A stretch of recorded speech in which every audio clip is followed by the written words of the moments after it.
America আর Israel এই যুদ্ধটা জিতছে এই কথাটা আসলে শুধু ট্রাম্পের দাবি। মূলত বাস্তবে তারা হারছে। যদিও আকাশে তাদের যুদ্ধবিমান একের পর এক, বোমা, মিসাইল ধ্বংস, সবকিছু মিলিয়ে ইরানকে যেন ভয় দেখানোর এক বৃথা চেষ্টা, যেন তারা যা চায় তাই করতে পারে, যেন পৃথিবীর কোনো শক্তি তাদের সামনে দাঁড়াতে পারবে না। কিন্তু বাস্তবতাটা একটু ভিন্ন। এই পুরো খেলায় তারা এমন একটা ভুল করেছে যেটা এখন ধীরে ধীরে তাদের গলারই ফাঁস হয়ে যাচ্ছে। কারণ শক্তি দিয়ে সবকিছু নিয়ন্ত্রণ করা যায়, এই ধারণাটা তারা আবারও প্রমাণ করতে গেছিল। আর এখানেই তারা আবারও সবচাইতে বড় ভুলটা করে ফেলেছে। এই মুহূর্তে আপনি যদি বাহির থেকে দেখেন তাহলে দেখে মনে হবে যুদ্ধটা একটু থেমে গেছে, পরিস্থিতি কিছুটা শান্ত, কিন্তু আসলে এটা কোনো শান্তি না, এটা একটা চাপা আগুন। আমেরিকা আর ইসরায়েল ভাবছে তারা পরিস্থিতি নিয়ন্ত্রণে এনেছে, কিন্তু বাস্তবে তারা এমন একটা অবস্থায় ঢুকে গেছে যেটা এখন তাদের হাতের বাইরে চলে গেছে। কারণ এই যুদ্ধটা তারা শুরু করেছিল নিজেদের আধিপত্য দেখানোর জন্য, কিন্তু তার প্রভাব এখন আর শুধু ইরানের সীমাবদ্ধ নেই, এটা ধীরে ধীরে পুরো পৃথিবীতে ছড়িয়ে পড়েছে। সবচেয়ে বড় ভুলটা হলো এই যুদ্ধকে শুধু আমেরিকা ইসরায়েল বনাম ইরান হিসাবে দেখা। বাস্তবে এখানে একসাথে দুটো যুদ্ধ চলছে। প্রথমটা আমরা সবাই দেখি, আকাশের যুদ্ধ, যেখানে আমেরিকা আর ইসরায়েল তাদের প্রযুক্তি শক্তি, আধুনিক অস্ত্র ব্যবহার করে ইরানের উপরে আঘাত করছে। তারা ইরানের প্রতিরক্ষা দুর্বল করে দিয়েছে, গুরুত্বপূর্ণ টার্গেটও ধ্বংস করেছে। এদিক থেকে দেখলে মনে হবে হ্যাঁ, তারা এগিয়ে আছে, তারাই জিতেছে। কিন্তু মূলত তারা ইরানের সামরিক বাহিনী তেমন কিছুই করতে পারেনি, কারণ ইরানের সব গুরুত্বপূর্ণ সামরিক কাঠামো মাটির অনেক গভীরে। আমেরিকা ইসরায়েল যা করেছে তা হলো ফ্রাস্ট্রেটেড হয়ে ইরানের সেবা সাময়িক এলাকায় বোমা বর্ষণ করে যাচ্ছে। আর দ্বিতীয় যুদ্ধটা যেটা তারা বুঝতেই পারেনি, সেটাই এখন তাদের সবচাইতে বড় দুঃস্বপ্ন হয়ে দাঁড়িয়েছে। এই যুদ্ধটা হচ্ছে পুরো বিশ্বের অর্থনীতির বিরুদ্ধে। আর এখানে ইরান এমন একটা জায়গায় আঘাত করেছে যেটা আমেরিকা আর ইসরায়েলের নিয়ন্ত্রণের বাহিরে। এই জায়গাটার নাম হরমুজ প্রণালী। ছোট্ট একটা সমুদ্রপথ, ম্যাপে খুব বড় কিছু মনে হবে না, কিন্তু বাস্তবে এই জায়গাটা দিয়েই পৃথিবীর 20% তেল আর গ্যাস যাতায়াত করে। এই একটা পথের উপরেই নির্ভর করে পুরো বিশ্বের জ্বালানি সরবরাহের একটা বড় অংশ। এখন ভাবুন, এই জায়গাটায় যদি হঠাৎ করে একটা অনিশ্চয়তা তৈরি হয়, যদি ভয় তৈরি হয়, তাহলে কি হবে?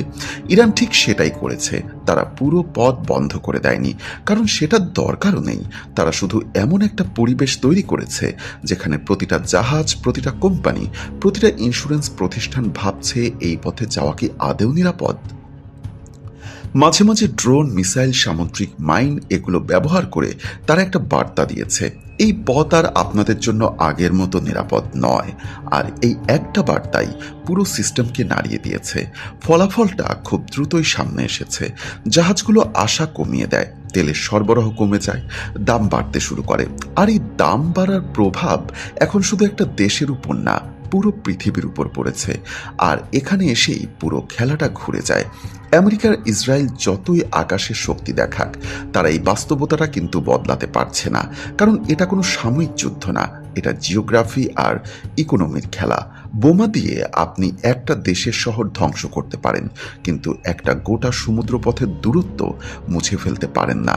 আর এখানেই ইরান এগিয়ে যায়, কারণ তারা তাদের দুর্বলতাকেই শক্তিতে পরিণত করেছে।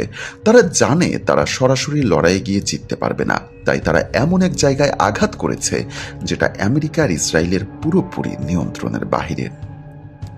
আমেরিকা আর ইসরায়েল সবসময় ভেবেছে তারা বাহির থেকে এসে সবকিছু ঠিক করে দেবে, কিন্তু বাস্তবে তারা এমন একটা আগুন জ্বালিয়েছে যেটা এখন তাদের নিজেদের দিকেই ফিরে আসছে। তারা ভেবেছিল দ্রুত আঘাত করে সবকিছু শেষ করে দেবে, কিন্তু তারা বুঝতে পারেনি এই যুদ্ধটা শুধু আকাশে আর সীমাবদ্ধ থাকবে না। এটা এমন এক তারা সহজে আর নিয়ন্ত্রণ করতে পারবে না। এখন প্রশ্নটা খুব পরিষ্কার, যদি আমেরিকা আর ইসরায়েল আকাশে যেতে, তাহলে ইরান মাটির গভীরে সমুদ্র পথে আর অর্থনীতির ভেতরে খেলা চালিয়ে যাবে।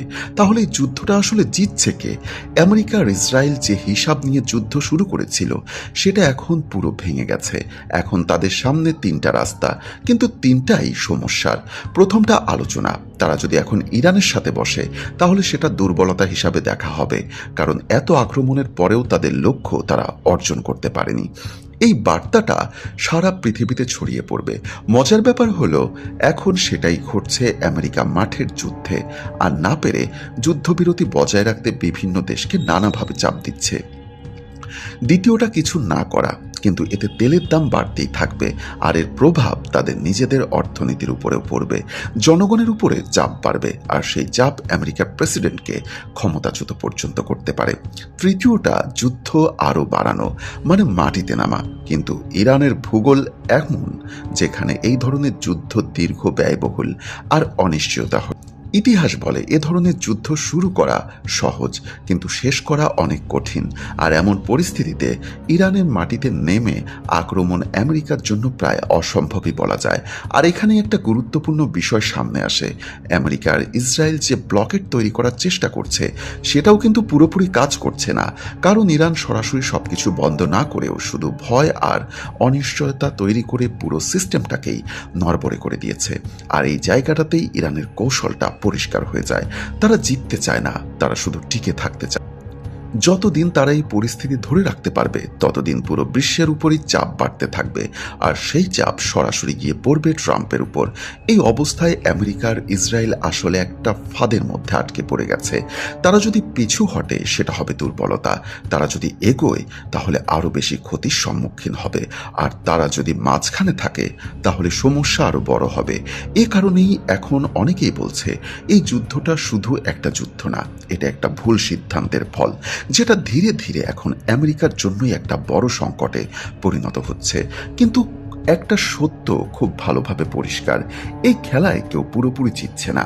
আমেরিকার ইসরায়েল শক্তি দেখাচ্ছে, কিন্তু সমাধান পাচ্ছে না। ইরান চাপ তৈরি করছে, কিন্তু তারাও ক্ষতির বাহিরে না। আর মাঝখানে পুরো পৃথিবী, যেখানে সাধারণ মানুষ সবচাইতে বেশি মূল্য দিচ্ছে। এই যুদ্ধটা আমাদেরকে আরও একটা জিনিস শিখিয়ে দেয়, শক্তি মানে শুধু অস্ত্র না, অনেক সময় একটা জায়গা, একটা কৌশল আর একটা সঠিক সময়ের সিদ্ধান্ত সবচাইতে বড় শক্তিকেও চাপে ফেলে দিতে পারে। আর হয়তো এ কারণেই এই যুদ্ধটা এখন শুধু আর আমেরিকা ইসরায়েলের না, এই যুদ্ধটা এখন পুরো পৃথিবীর বিরুদ্ধে একটা যুদ্ধ।